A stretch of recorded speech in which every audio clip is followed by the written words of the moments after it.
Assalamualaikum warahmatullahi wabarakatuh. Selamat siang, salam sejahtera untuk kita semua.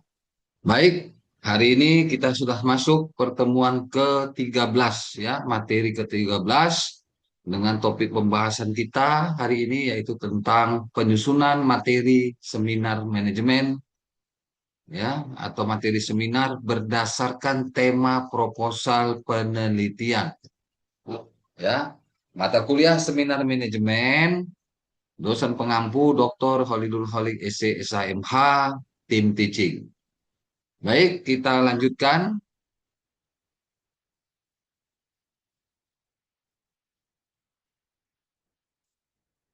Nah, dalam pertemuan ke-13 ini, capaian pembelajaran ya yang diharapkan adalah mahasiswa mampu mempresentasikan ya dan mempertahankan argumentasi ilmiah secara komunikatif, kritis dan berbasis data dalam forum seminar. Ya, baik.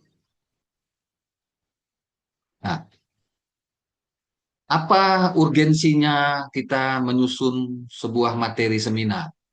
Yang pertama, menyampaikan substansi ya dari proposal secara ringkas dan jelas. Itu yang pertama, substansi proposal yaitu secara ringkas dan jelas. Yang kedua, bagaimana menunjukkan penguasaan teori dan metodologi, ya, penguasaan teori dan metodologi. Kemudian meyakinkan penguji, ya, untuk dapat bisa meyakinkan penguji atau audiens terhadap kelayakan penelitian yang kita lakukan, yang kita laksanakan. Kemudian mengantisipasi pertanyaan dan kritik akademik. Jadi penting dalam sebuah urgensi, dalam sebuah menyusun materi seminar ya, ada 4 poin. Nah, kemudian apa yang harus kita lakukan? Tata cara apa dalam menyusunkan sebuah materi? Pertama, penyusunan struktur materi seminar yang sistematis. Langkah awalnya dalam menyusun sebuah materi seminar adalah memastikan bagaimana proposal yang disusun itu sesuai dengan sistematika ilmiah yang baku secara umum ya. Struktur proposalnya meliputi yang pertama ada pendahuluan, ada latar belakang, ada rumusan masalah, ada tujuan, ada manfaat ya. Kalau mau lengkap ada latar belakang masalah, rumusan dan batasan masalahnya, tujuan dan manfaat penelitian ya. Kemudian ada tinjauan pustaka, ada landasan teori, ya penelitian terdahulu. Jadi landasan teori ini terkait dengan penelitian kita, jenis penelitian kuantitatif atau kualitatif. Kalau misalkan jenis penelitian kuantitatif, ya maka landasan teori ini tergantung dari jumlah variabel-variabel yang menjadi objek penelitian kita. Baik dia variabel bebas kah, ya variabel intervening atau moderating kalau menggunakan itu, atau variabel terikat, ya. Jadi variabel bebas atau variabel terikat. Berapa jumlah variabel bebasnya? Berapa jumlah variabel terikat? Nah, ini harus kita ketahui. Apa yang mau kita buat di situ? Variabel apa? Maka itu tergantung dari landasan teori atau teori apa yang tepat yang kita pakai. Kemudian penelitian terdahulu, ya. Kalau kita melihat dari pembahasan-pembahasan sebelumnya, ada riset gap dan lain sebagainya, ya kan? Kemudian ada penelitian terdahulu. Nah, ini penguatan-penguatan terkait dengan objek-objek penelitian yang kita laksanakan atau variabel penelitian yang sebagai yang sudah kita tentukan. Ya, seperti itu ya. Nah, kemudian eh, ada kerangka konsep. Ya, kerangka konsep ini bisa dituangkan melalui gambar kerangka konsep. Ya, gambar kerangka konsepnya dibuat gambarnya. Ya, ada parabol bebas X1, misalkan ada X2-nya, ada X3-nya. Contoh, misalkan parabol bebasnya terkait dengan materi apa, parabel apa misalkan yang mau kita teliti. Apakah tentang pengembang SDM, kepemimpinan, budaya organisasi, ya, dan sebagainya. Nah, maka disesuaikan. Ya, gambarnya seperti apa. Ya, ada X1, X2, X3 terhadap Y, parabel terikat. Ya, ada independen, ada dependen. Ya, kemudian ada hipotesis ya. Hipotesisnya juga harus ada sebenarnya, lebih baik lagi. Kemudian ada metodologi penelitian. Jenis penelitiannya apa? Teknik pengumpulan datanya gimana? Teknik analisis datanya bagaimana? Kemudian yang terakhir adalah pustaka, ya, daftar pustaka. Jadi ada susunan atau tata cara penyusunan sebuah materi. Nah, berikutnya apa pengemasan materi dalam bentuk presentasi ini? Ya, prinsip utama dalam menyusun sebuah slide adalah ringkas, ya, padat, jelas, tidak terlalu banyak teks. Nanti bisa kita jelaskan dari yang poin-poin penting itu. Kemudian langkah keduanya menggunakan poin-poin utama atau bullet point. Jadi poin-poin utamanya kita buat ada bullet pointnya. Kemudian yang ketiga menyajikan visual, ya, pendukung seperti diagram atau grafik atau gambar-gambar, ya, supaya tampilan lebih menarik. Kemudian yang keempat ada konsistensi desain atau alur logikanya. Ya, jadi pengemasan materi dalam bentuk presentasi harus sinkron dan sistematis, ya, sehingga menarik. Seperti itu ya. Tapi prinsip utama dalam penyusunan slide yang pertama ringkas, padat dan jelas. Nah, itu utamanya. Kita lanjutkan. Nah, bagaimana kita melaksanakan sebuah teknik presentasi yang komunikatif? Nah, beberapa prinsip yang harus diperhatikan. Yang pertama, penguasaan materi itu, yaitu mahasiswa harus memahami substansi penelitian secara menyeluruh, bukan sekedar membaca slide. Hal ini mencerminkan kesiapan akademik. Jadi, mahasiswa itu dituntut ya dalam hal mempresentasikan menguasai materinya atau substansi dari materinya, khususnya substansi penelitiannya secara menyeluruh. Nah, kemudian yang kedua, struktur penyampaikan yang jelas. Penyampaiannya harus jelas. Presentasi harus mengikuti alur logis, ya, harus masuk akal, ya, yang mencakup pembukaan, latar belakang, dan urgensinya, rumusan, batasan, teori-teori, metode, ya, serta penutup atau pustakanya. Kemudian komunikasi verbal dan nonverbal, mencakup komunikasi efektif dalam sebuah organisasi, termasuk akademik, ya, dipengaruhi oleh kejelasan pesan, intonasi suara, ya, redaksinya, serta bahasa tubuh. Oleh karena itu, yang pertama digunakan bahasa akademik yang jelas dan tidak bertele-tele, ya. Bahasa akademik bukan bahasa pasaran, ya. Kedua, jaga kontak mata dengan audiens. Nah, ya, komunikatif. Kemudian gunakan intonasi yang tegas dan variatif.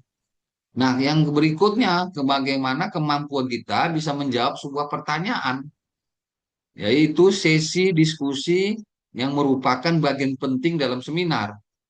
Jadi mahasiswa harus mampu menjawab secara argumentatif dan berbasis teori atau data.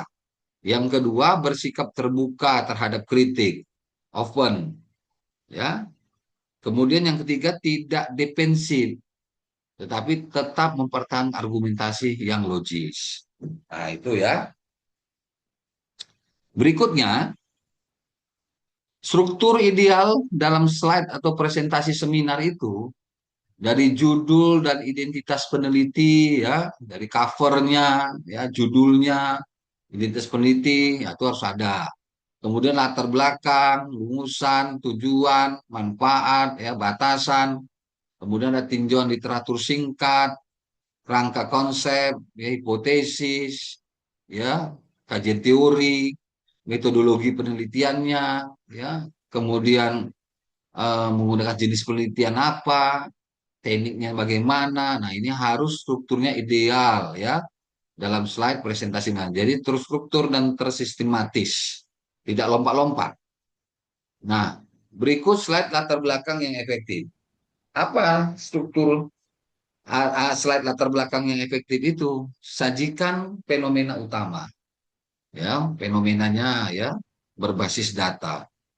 Kemudian tampilkan riset gap secara eksplisit. Ya, dalam latar belakang itu sajikan fenomena. Fenomena latar belakang masalah itu ada fenomenanya. Kenapa kita alasan kita memilih judul itu? Apa yang melatar belakang kita memilih judul itu? Fenomena apa yang kita temui di lapangan? Jadi fenomena itu didukung oleh basis data, apakah data primer atau data sekunder, ya, atau kedua-duanya, boleh, ya.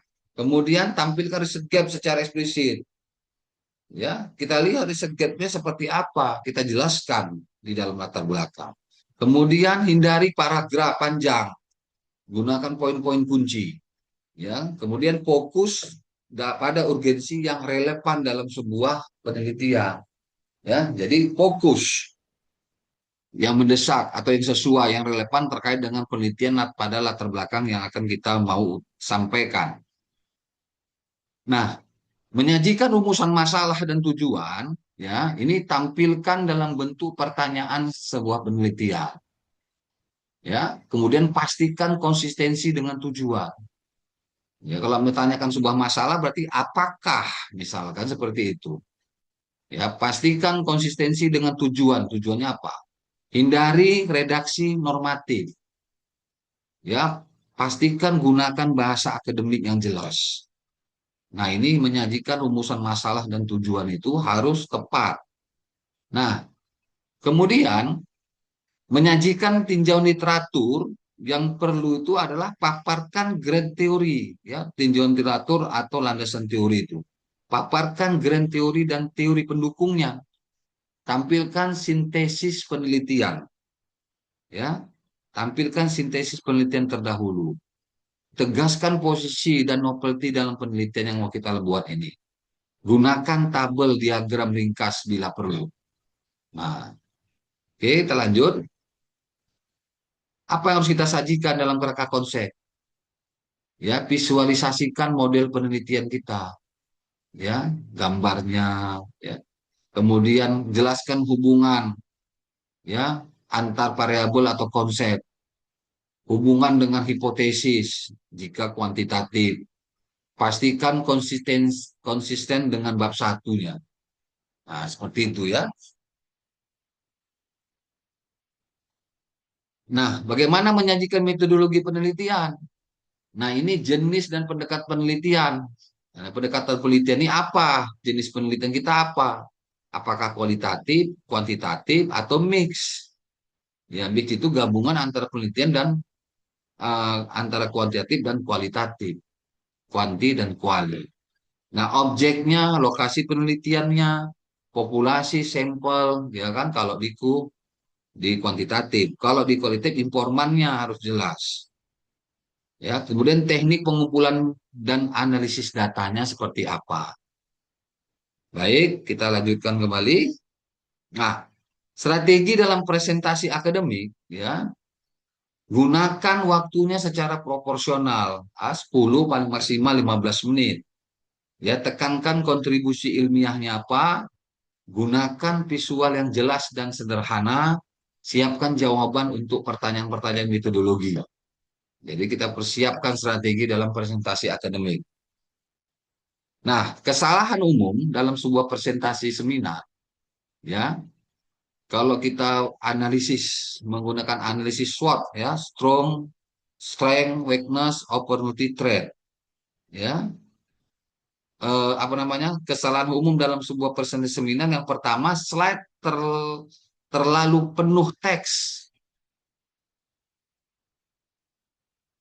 ya, pastikan, ya, slide terlalu penuh teks. Nah, ini dihindari nih, ya, slide terlalu penuh teks ini. Kemudian tidak menampilkan riset gap, kerangka konseptualnya tidak dijelaskan dan metodologi kurang dirinci. Nah, ini kesalahan umum dalam presentasi sebuah seminar, slide-nya terlalu penuh, ya, banyak banyak menjelaskan tulisan-tulisannya jadi terlalu kecil, ya. Kemudian tidak menampilkan riset gap-nya yang jelas, kerangka konsepnya tidak dijelaskan, gambarnya nggak ada misalkan, metodologinya tidak dijelaskan dengan jelas. Nah, ini dihindari ya. Jadi kesalahan-kesalahan umum di dalam presentasi ini kalau bisa diupayakan ditiadakan atau dihilangkan. Nah, Kesimpulannya, dalam sebuah apa namanya materi yang kesembilan kita ini, materi seminar ini harus sistematis dan argumentatif. Fokus pada novelty dan kelayakan sebuah penelitian, presentasi yang baik, meningkatkan sebuah peluang kelulusan dalam seminar. Nah, di dalam materi slide atau materi pertemuan ke-13 ini ada soal-soal ya yang mungkin nanti bisa dilaksanakan, dikerjakan di rumah sehingga nanti bisa lebih menguasai lagi pembahasan-pembahasan ya. Baik, terima kasih ya pembahasan kita hari ini kita cukup saja sampai di sini. Wassalamualaikum warahmatullahi wabarakatuh. Selamat siang.